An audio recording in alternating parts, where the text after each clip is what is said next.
बैठ जाइए आप स्थान ग्रहण कीजिए, आप अपना स्थान ग्रहण कीजिए।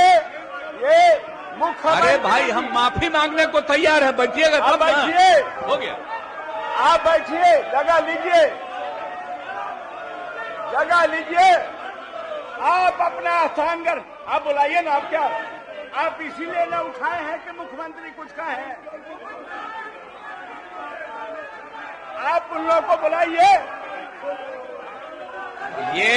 ये कौन सा तरीका है कि नेता प्रतिपक्ष बोले तो सब लोग बैठ जाए, ये बोले तो सब बैठ जाए, और सदन नेता बोले तो ये तमाशा देख लीजिए।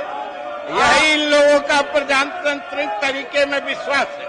आप लोग अपना अपना स्थान ग्रहण करें। लगता है कि लोकतंत्र में आप लोगों को इत्मीनान और विश्वास नहीं है।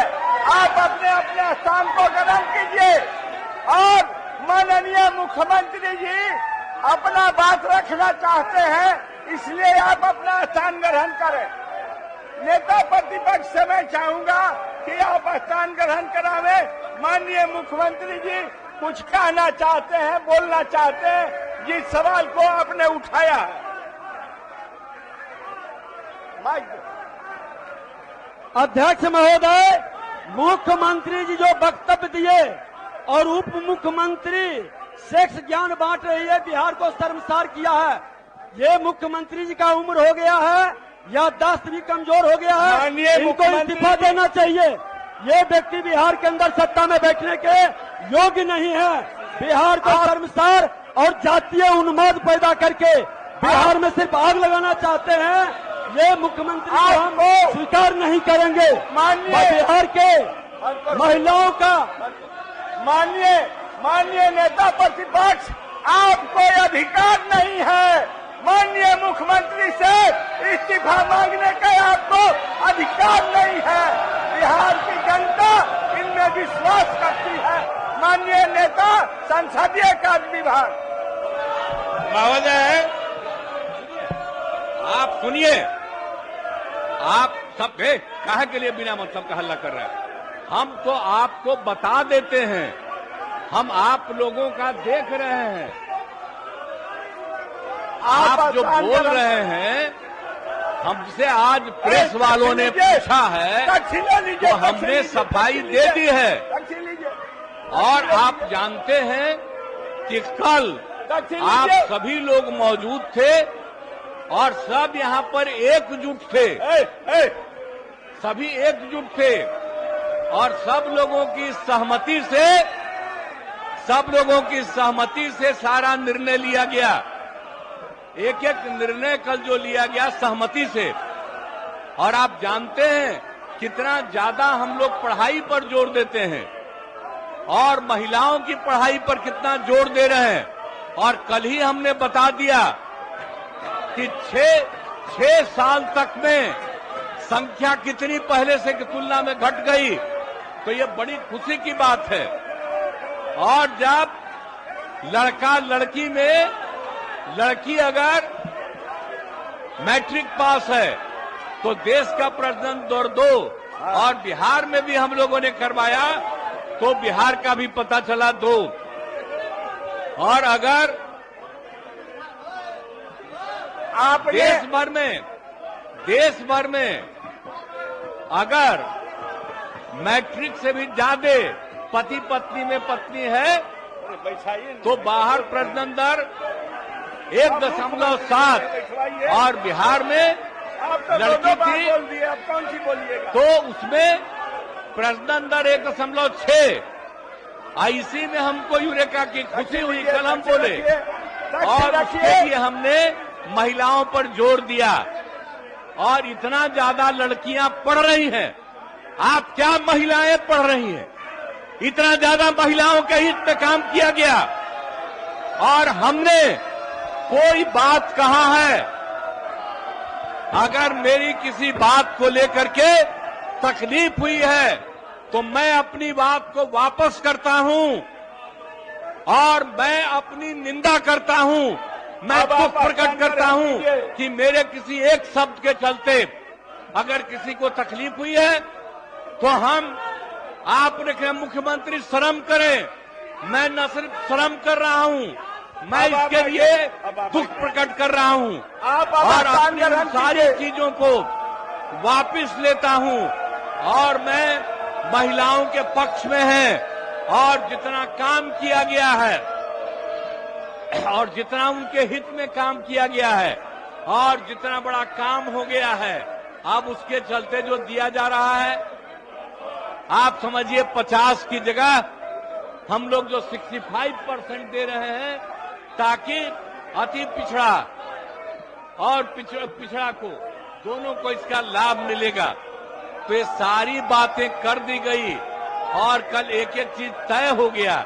लेकिन अब इतना बढ़िया काम किया गया, इतना बढ़िया काम कर दिया गया है, मैं इतना बढ़िया काम कर दिया हूं और इसीलिए और आप लोग कल सहमत थे, लेकिन आप लोगों को आदेश आया होगा कि मेरी निंदा करो तो मेरे किसी बात के लिए है, मैं उस शब्द को वापस करता हूं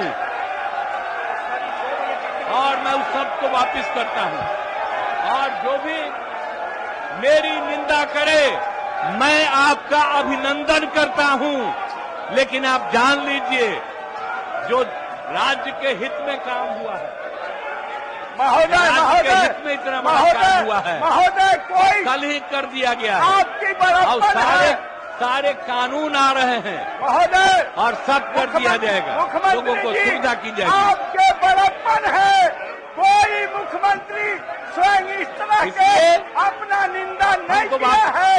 ये लोग निंदनीय हो गए, इसलिए आप अपना स्थान ग्रहण कीजिए। अब क्या बोल रहे हो?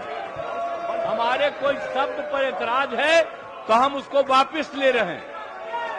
आप स्थान ग्रहण कीजिए, स्थान ग्रहण कीजिए, प्रश्नकाल होने दीजिए।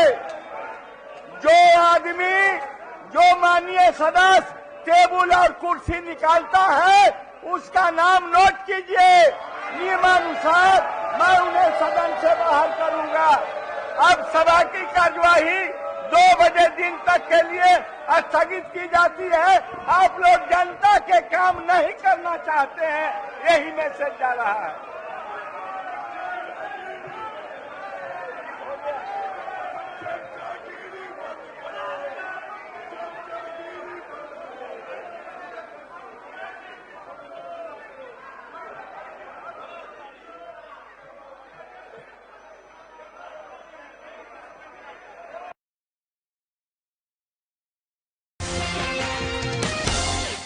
पार्टी के राष्ट्रीय अध्यक्ष आदरणीय अमित शाह जी आ चुके। एक बार जोरदार तालियों के साथ स्वागत कीजिए। Bharatiya Janata party, Bharatiya Janata party, Bharatiya Janata party. 1 minute तक आपकी करतल ध्वनि के साथ आप सब अमित शाह जी का स्वागत करिए, तालियों के साथ, गगनभेदी नारों के साथ।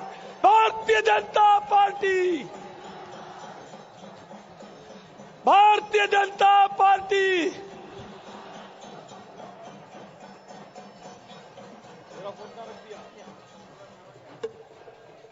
भारत माता की वंदे वंदे वंदे।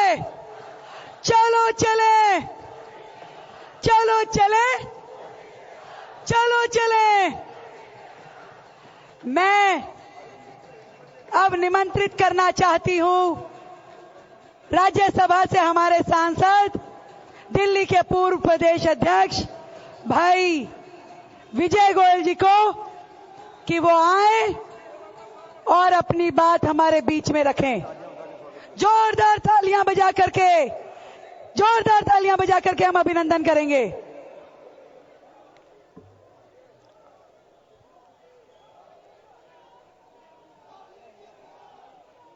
मित्रों, हमारे बीच में अभी हमारे राष्ट्रीय अध्यक्ष श्री अमित शाह जी आए हैं। एक बार जोरदार ताली बजा के उनका स्वागत हो जाए।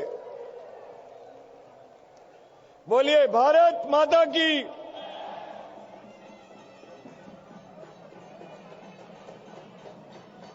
ये ढोल थोड़ी देर बंद रखें भैया, ये ढोल थोड़ी देर बंद रखें। हमारे राष्ट्रीय अध्यक्ष श्री अमित शाह जी, आदरणीय वेंकैया नायडू जी, श्री पीयूष गोयल जी, हमारे सभी श्री डॉक्टर हर्षवर्धन जी, जितेंद्र सिंह जी, सभी राज्यों के मुख्यमंत्री यहां पर जो बैठे हुए हैं, श्री रघुवर दास जी, श्री खट्टर साहब, फडणवीस साहब और यहां पर अन्य नेतागण। दोस्तों, मैं आप लोगों के बीच में ये कहना चाहता हूं कि आगे आने वाला विधानसभा का चुनाव, जो इतनी बड़ी गैदरिंग, जो इतनी बड़ी भीड़ यहां पर जुटी है, उसको देखकर मैं कह सकता हूं कि अगला चुनाव श्री नरेंद्र मोदी के नेतृत्व में भारतीय जनता पार्टी ही जीतेगी, कोई दूसरी पार्टी की सरकार नहीं बनेगी। एक बार जोर से नारा लगा दीजिए, प्रधानमंत्री नरेंद्र मोदी, प्रधानमंत्री नरेंद्र मोदी। लोग समझते थे लोकसभा चुनाव के बाद प्रधानमंत्री नरेंद्र मोदी जी का जादू उतर जाएगा, पर जिस तरीके से ये प्रधानमंत्री 24/7 24 घंटे देश के विकास के लिए उसके विजन के काम करने के विजन के साथ जो काम कर रहा है, उसको देखकर श्री नरेंद्र मोदी की लोकप्रियता दिनों दिन बढ़ रही है और उसका सबूत यहां पर लाखों लोग एकत्रित हैं। दोस्तों, मैं कहना चाहता हूं, दिल्ली की समस्याओं को पिछले 15 साल में कांग्रेस सरकार ने सुलझाया नहीं, उनको उलझाया है। दिल्ली की समस्याओं पर आम आदमी पार्टी ने किसी तरह का कोई ध्यान नहीं दिया।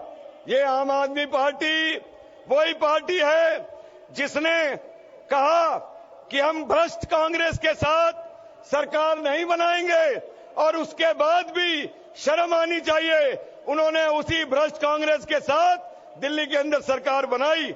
और अब कांग्रेस की नेता ये कहती हैं यहां पर कि हम जरूरत पड़ी तो बीजेपी को रोकने के लिए हम किसी और पार्टी को भी समर्थन दे सकते हैं। इससे साफ जाहिर होता है कि ये दोनों पार्टियां हर चीज के अंदर, भ्रष्टाचार के अंदर और दूसरी चीजों के अंदर मिली हुई हैं। दोस्तों, ये वही नेता हैं जो कहते थे बंगला और गाड़ी नहीं लेंगे, किंतु उसके बाद खुद जाके बंगला गाड़ी में बैठ गए और उन्होंने झुग्गी झोंपड़ी और अनधिकृत कॉलोनियों की चिंता नहीं करी। मैं इस मंच से ऐलान करना चाहता हूं कि भारतीय जनता पार्टी के सत्ता में आने के बाद ये जो 1900 अनाधिकृत कॉलोनियां हैं, इनको नियमित तो किया ही हमने, इसके साथ साथ हम उनको सुविधाएं भी देंगे, ये मैं कहना चाहता हूं। मैं दोस्तों आपके बीच में ये कहना चाहता हूं, ये जो झुग्गी झोंपड़ियां हैं, ये झुग्गी झोंपड़ियां जिनमें 30 लाख लोग रहते हैं, उन 30 लाख लोगों को झुग्गी